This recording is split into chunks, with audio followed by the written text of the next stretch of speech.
All right, guys. Well, happy Monday. We'll go ahead and get this show on the road here today. If you don't mind, if you can just double check, make sure you've got your phone muted if you've got some background noise driving or anything like that. It doesn't look like I've got anybody where I'm getting some noise, but just want to make sure everyone double checks that.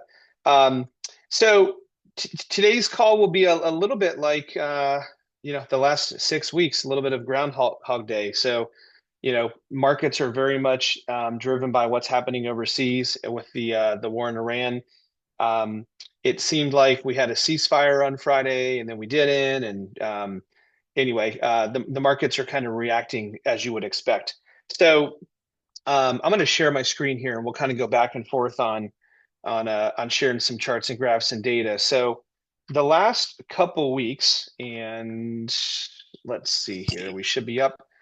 So after the initial kind of start of the war, when we had this big bond market sell-off, rates went from, let's say 6 to 6.5%. The market's rebounded, really for most of the month of April. And we've been, seeing things moving higher, almost kind of an exact mirror image of the 30 days where the market sold off. We're 20 days into April. And if we continue on this pace by the end of the month, we could be pretty close to where we were, when this started. But I think that's a lot dependent upon what happens, this week. It seems like negotiations are kind of coming to a head. Is there a ceasefire? Is there not a ceasefire? And certainly that'll be the market driver for the week. On Friday, when there was an announcement really from both sides that there were some ceasefire talks happening, both the bond and the stock market had major rallies. Interest rates went down, the stock market was up. I think the S&P hit an all-time high. Oil prices came down. But then over the weekend, news started to leak out that that wasn't necessarily the case. And so I think it seems a little bit uncertain right now as far as what's happening with negotiations on the ceasefire, and are hostilities likely to increase, or are we kind of, heading towards an end of this? Oil prices right now are at $86 a barrel. That's up a couple of dollars today. You saw oil prices dip down into like the 60s and 70s briefly on Friday. So below $100 a barrel is certainly a positive. But we're up a little bit today just on news that is the ceasefire legit? Is it going to hold? So that'll certainly be a market driver this week. And I think that's going to be the main driver of interest rates for the next week, like it has been for most of the past month or two. Not a lot of major news on the economic calendar this week. There's no Fed meeting. There's no real big inflation reports. We don't get a jobs report. Um, you get some real estate reports, pending home sales, new home sales, but not a lot of major market data. So, like has been the case for most of the last 6 weeks, kind of what happens with Iran and oil, I think, will be the major market mover. Um, the potential Fed chair, Warsh, who we've talked about a few months ago, starts his confirmation hearings tomorrow morning. Um, and I would expect he would be confirmed, but I would also expect that some senators, like most politicians do, will probably make a spectacle of it and hold the nomination hostage. And so, how quickly will he be confirmed, I think, is up in the air. But we've been talking for quite some time of the end of the Jerome Powell Fed era and a new Fed chair taking over. And, that's going to happen the next 30 to 60 days. So, um, what he says at the confirmation hearings, because I'm sure there will be some very pointed, direct questions on what his like policies will be going forward, could be a market mover.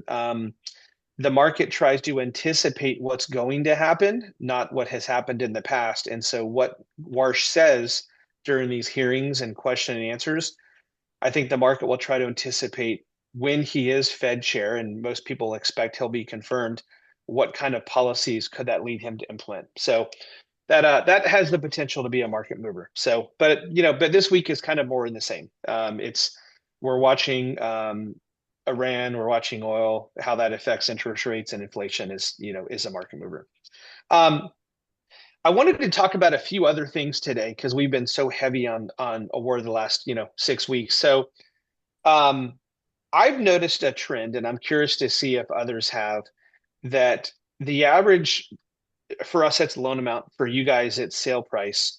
the average sale price is going up, or loan amount for us, but it's not increasing because home prices are going up. It's increasing because of who is buying houses.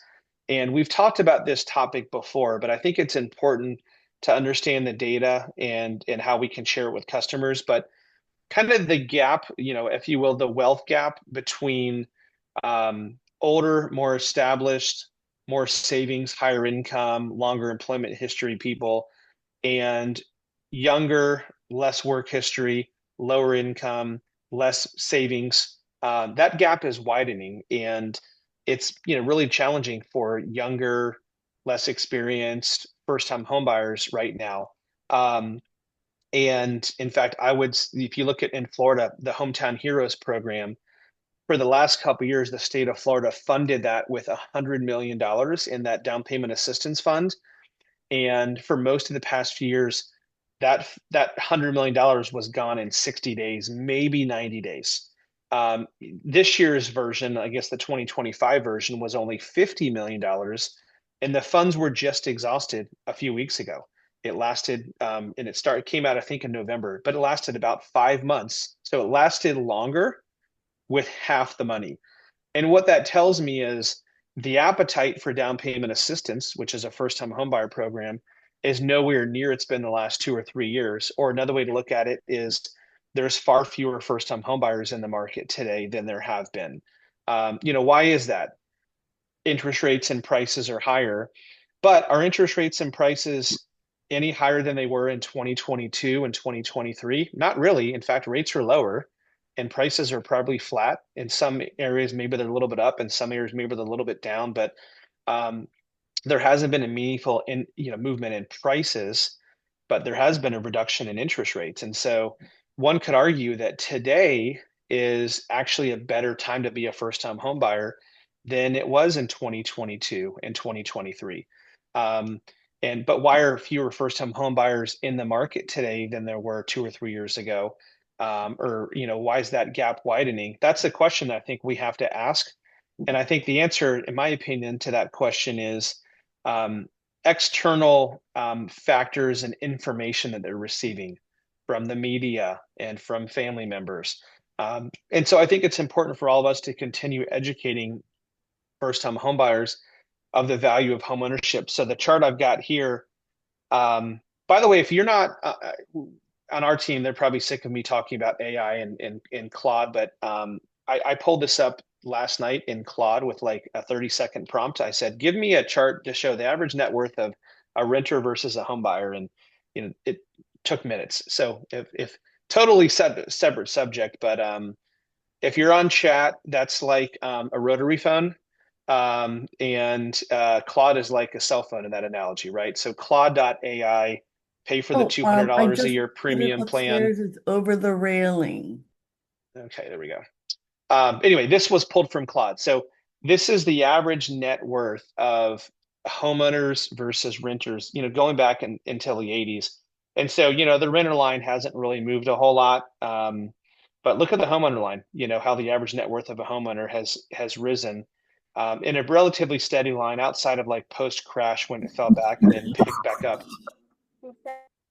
But I think this chart and charts like it, I think, are powerful tools we need to continue sharing. To me, it's very troubling that the average age of a first-time homebuyer has gone from the early 30s to pushing 40 years old. And I feel like first-time homebuyers don't understand the opportunity that's available today.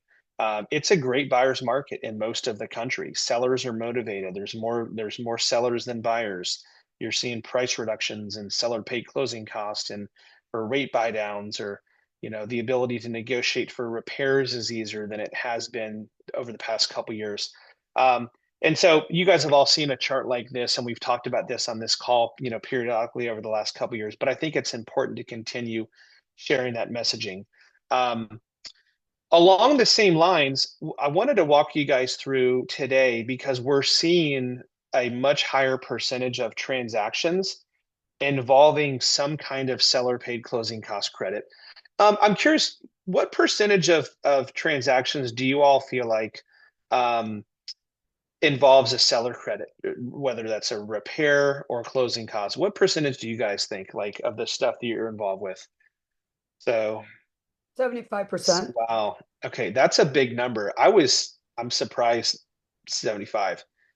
I Well, think not it's at least, I this think it's month at least, to calm down a little bit. It's starting to become more difficult on the lower price properties that are moving ready for sure. There's multiple yeah, offers. yeah. Um, I think if we got a 90 in here, Nate, I think it's absolutely over 50%.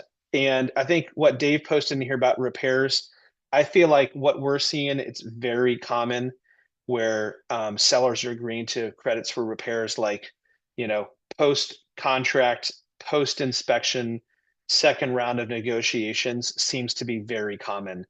And so we haven't seen a lot of that until the last year or two, like from 2020 through 2023, there were very little, if any, seller paid closing costs because we were in such a light inventory market, multiple offers over asking price, um, that it didn't happen. And we're starting to see more of that. And it feels like kind of that, the spring busier season this year is probably not going to be as robust and as big of a seasonal adjustment as you see in most years.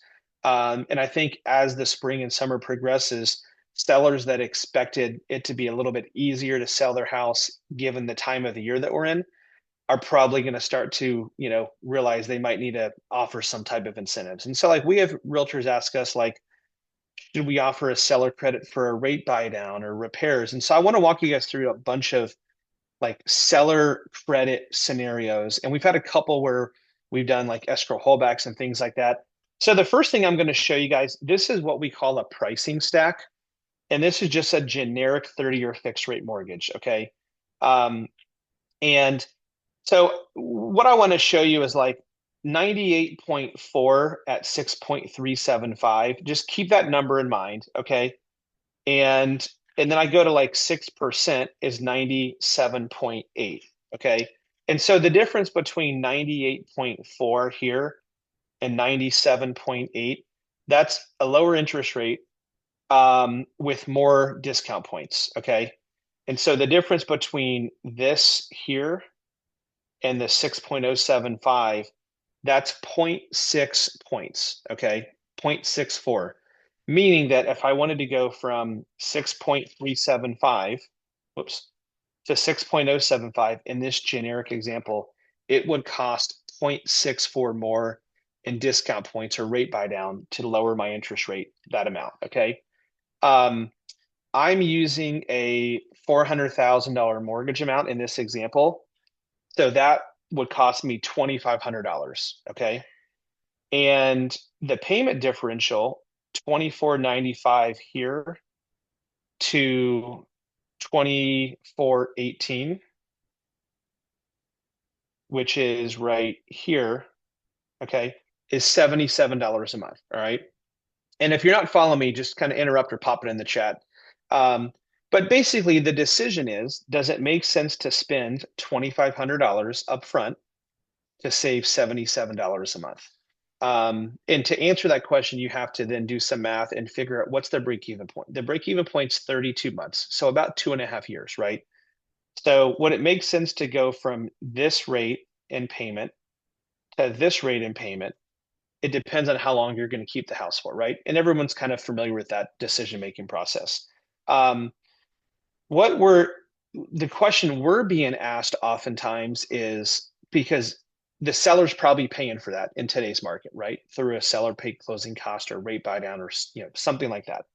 Is does it make sense to do that, right? In the big picture, um, or like what would I have to do to get a rate like down in this range? Like how many points do I have to pay to get into the mid fives? I have a client that was making an offer over the weekend, um, and we were going to buy the rate down to like somewhere in the 5.75 range from like the mid sixes.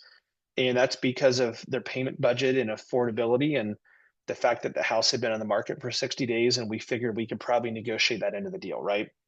Um, the reason why I'm showing you guys this pricing stack is there the difference in rate is not always the same as the cost. So every, like, let's say eighth in rate that you go down doesn't cost the exact same. And within this overall range here, there are some interest rates, like let's look at 6.75 and 6.6, a very, very small difference, right? Like no difference in cost really, but a rate's an eighth better. You would never take 6.75 when 6.625 is basically the same cost, right? In this example, it's like, $100. That's a no-brainer, right? But to go like another, you know, like to 6.4, it's a pretty big jump from 6.6. And so maybe it doesn't make sense to, to buy the rate down further. And so I'm just showing this to you guys today because I think rate buy down strategy, negotiating for it to be paid by the seller, is something that we're hearing more and more of on the buying side of transactions. And we're actually hearing from realtors to say, hey, if we offer X in closing cost credit in the listing, like the public comments, what kind of interest rate would we be able to offer someone? And is that a rate that would make it attractive? So that's kind of why I bring this up today. There are um, two kinds of buy down. So permanent buy down, meaning like you pay a point to go from 6.5 to 6.1, you're 6.1 forever. Then you've got your temporaries, like a 2-1 buy down where you have a reduced rate in year 1 and 2. Um, it seems like it's a conversation we're having with many, many buyers right now. And then again, even some cases, some sellers. So when we're analyzing this, we look at what we're looking at here, which is called a rate stack, and we look at kind of all available rates with corresponding cost, before we determine like what recommendation we would make. Casey, who's on the call, actually puts the screenshot of this into like chat or Claude, and lets Claude and chat run the analytics and decide here's the target rate. Like 6.1 gives us the most bang for the buck, for example. There's always going to be a law of diminishing returns where additional points does not provide the savings that it costs where it doesn't make sense. So just I wanted to kind of highlight this because when we're looking at these numbers, this is really kind of where the analysis starts from. Um, let's see here. Okay, so I've got a couple questions in here. So Abby, like language in the listings, like you could use some form of like seller funded interest rate buy down. I would probably keep it somewhat generic like that because some sellers or some buyers would be attracted to a short-term buy down, like a 2-1. Some would be attracted to a longer term buy down. Some might want repairs to be made. But if you're offering your listings, I would just put something like seller funded interest rate buy down available, and then leave it up to the buyer's agent and or buyer to then kind of inquire like, okay, what does that look like? Because I think everybody will use it a little bit differently. Okay, the other thing I wanted to mention is closing and or repair credits. So general rule of thumb, um, what do you guys think is the generally accepted per mortgage guidelines seller paid closing cost credit? Does anybody know like what do you think you can ask for and not have it cause problems with like the mortgage approval? Anybody have a number? Okay, so we got a 6. All right. So anybody else in here? We'll give it a second here if there's any other volunteers. Okay, there you go, Andre. Depends on the financing type. Um, so it can really vary anywhere from 2% up to 9%. Now, I can't think of an instance where you would need 9% of the sale price in closing costs, but investment properties, if it's a conventional loan, is actually 2%. So many conventional loans, it's 3%. So if the person's putting less money down, 3 is typically the cap. And then the more money you put down, the larger it is. FHA allows 6.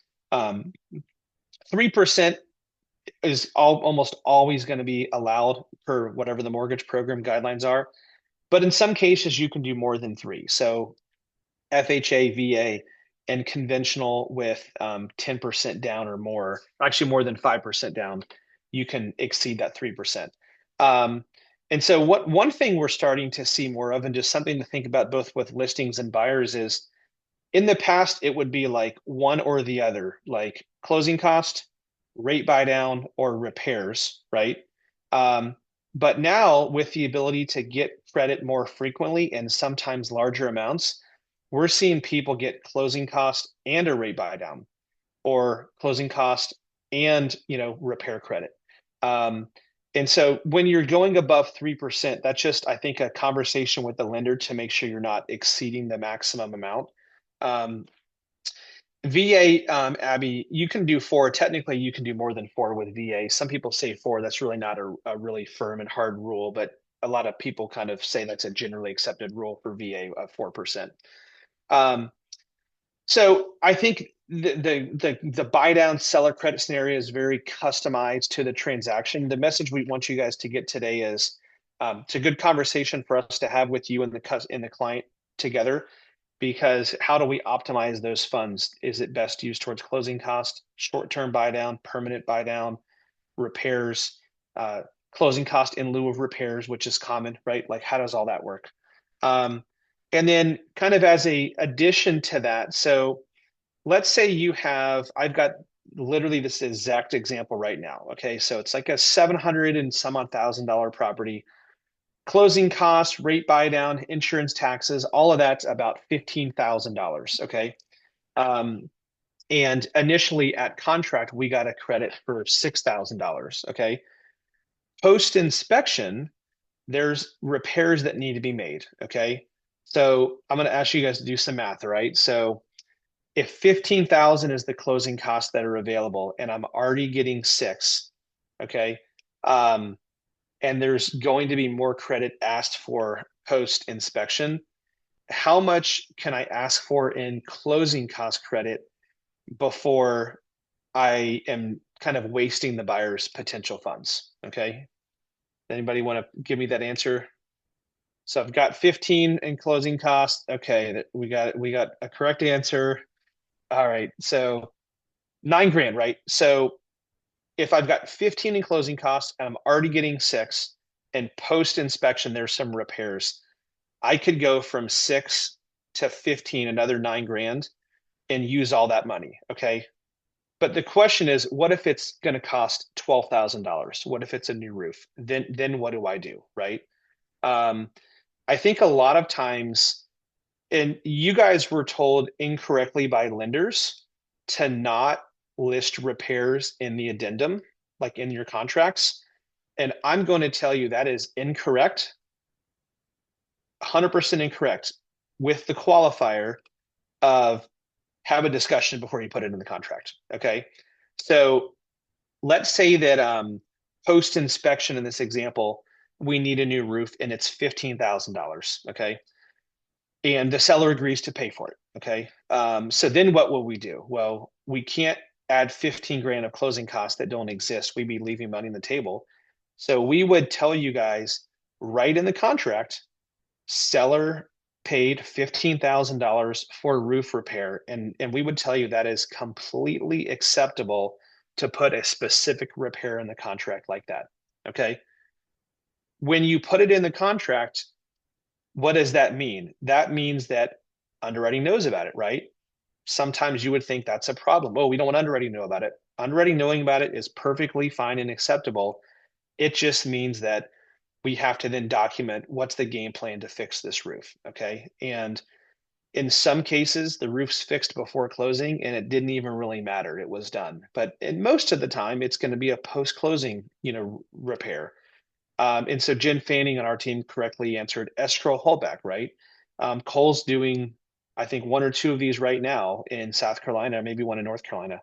Um, so if the closing costs exceed the actual, like the credit that we're going to get exceeds the actual like closing cost, we can put a repair item in there. We can do an escrow holdback. We will hold the funds. We will disperse the funds to the roofer post closing, when the work's done. Um, the key is we have to know about it up front and we have to get a bid. So what's it actually going to cost? So anytime we put repairs in a contract, it's fine, We just have to address how is it going to be fixed, who's paying for it, and what's it cost. And I'll give you guys some other examples. So electrical, plumbing, roof, AC, things like that can be put in an escrow holdback. The only things you really can't are like safety and habitability items that are issues. Like a septic system would be challenging. You can also sometimes do cosmetic things like wood rot, for example. Um, so um, I like your chat, Cole and Dave. Yes, Dave's going off some old experience of escrow holdback nightmares. Um, I can tell you guys, Scar everybody in our tissue. team have done a bunch of them, and it's actually a really cool tool we can use. But it comes and goes with different markets. Like 2020, 2020 through like 2023, we weren't really in a market where sellers were negotiating anything. It was like, take it or leave it. If you don't want this house, I got three backup offers, right? We're in a market now, and I think we probably will continue to be for a little bit, where sellers are like, what do I need to do to sell this house? Like, how can I keep this deal going and you buy my house? Do you need a credit? Let's roll with it. Um, but the key is that it's all communication. What's it cost? When's it going to be done, and who or how are we paying for it? It can be paid for with buyer's funds or seller's funds. In the market we're in today, it's paid for from the seller's proceeds. Um, Another thing we're seeing more and more of is we're seeing roofers that will do the work before closing and agree to get paid on the CD. I think if I was a roofer, that's a heck of a sales pitch, to delay, payment. Maybe taking a risk they're going to get paid, but they're going to put a lien on the house anyway, so they're protected. But we're seeing more and more of that. So if it's a seller funded roof pre-closing, it can be on the contract, totally fine. What will we and or underwriting ask for? Some type of documentation the roof was completed, right? Lien release, or photo from an appraiser or something like that. The point I want to get across today is we're in a market with buyers where there's more opportunity for credits, whether that's buy down, closing costs, repairs, whatever the case may be. The answer is yes to all of it, but the way we structure it, I think, is kind of a team effort, right? Like lender, buyer, realtors, let's all talk about it. What number does the seller agree to? And then how do we put it on the contract to make sure it flows through and we're not wasting money? And if we're using more money than we really have in cost, then kind of how do we notate that the repairs are going to be done? But we've seen, like, a lot of our team joined cross country, 2 years ago, like me and Aaron and Rhett, and we're coming up on 2 years. Um, we didn't do an escrow holdback for probably a year and a half.